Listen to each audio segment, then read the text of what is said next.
8. दुसऱ्या बाजूला पारंपरिक बांधकाम साहित्याचे अनेक फायदे आहेत.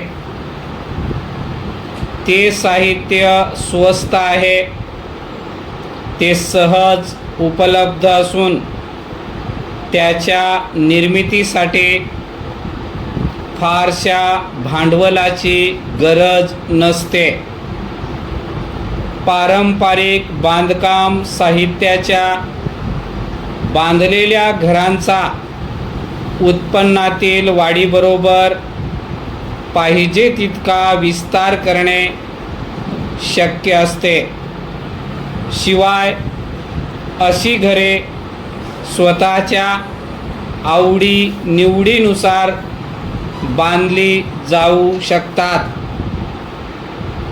घरांच्या बांधकामासाठी अल्प काळ लागतो, तसेच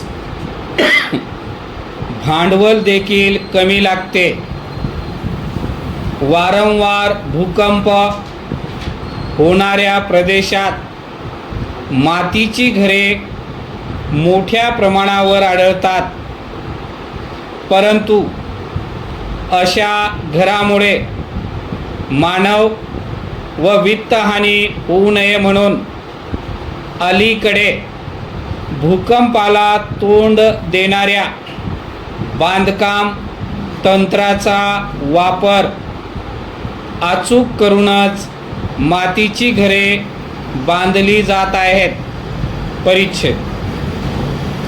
मातीच्या घरांचे बांधकाम अमेरिकेत लोकप्रिय होत चालले आहे. तसेच तीव्र उन्हाळ्यामध्ये घरे थंड राहावीत म्हणून मातीच्या घरांची गरज मध्य पूर्वेकडील देशात फार मोठ्या प्रमाणावर भासत आहे.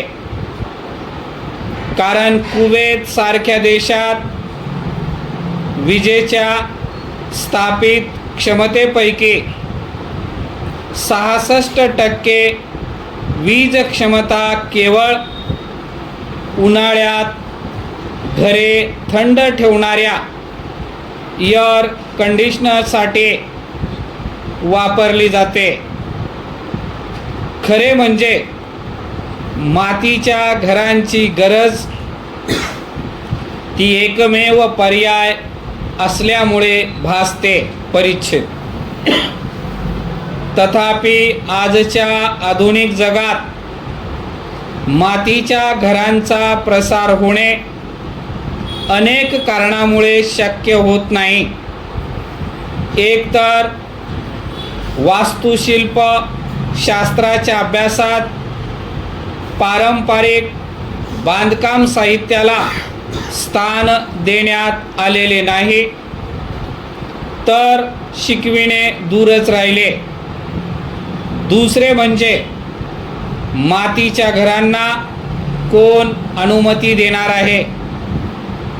आजच्या बांधकाम संहितेमध्ये मातीची घरे बसत नाहीत. याचा अर्थ असा की संपूर्ण अभियांत्रिकी व वास्तुशिल्पशास्त्राच्या व्यवसायात मातीचा चिखल या बांधकाम साहित्याकडे पूर्वग्रहदूषित नजरेने पाहिले जाते. बांधकाम साहित्य म्हणून मातीच्या चिखलाबाबतही काही दोष आढळतात. प्रमुख दोष पुढीलप्रमाणे: पाण्यामुळे चिखलाची सहज झीज होते. चिखलामध्ये तणावशक्ती कमी असल्यामुळे घरावरील छेप हलके ठेवावे लागते. उंदीर, घुशीसारख्या प्राण्यांमुळे चिखलाच्या भिंतीचे नुकसान होते. लाकडाला चिखल पूर्णपणे चिटकत नाही.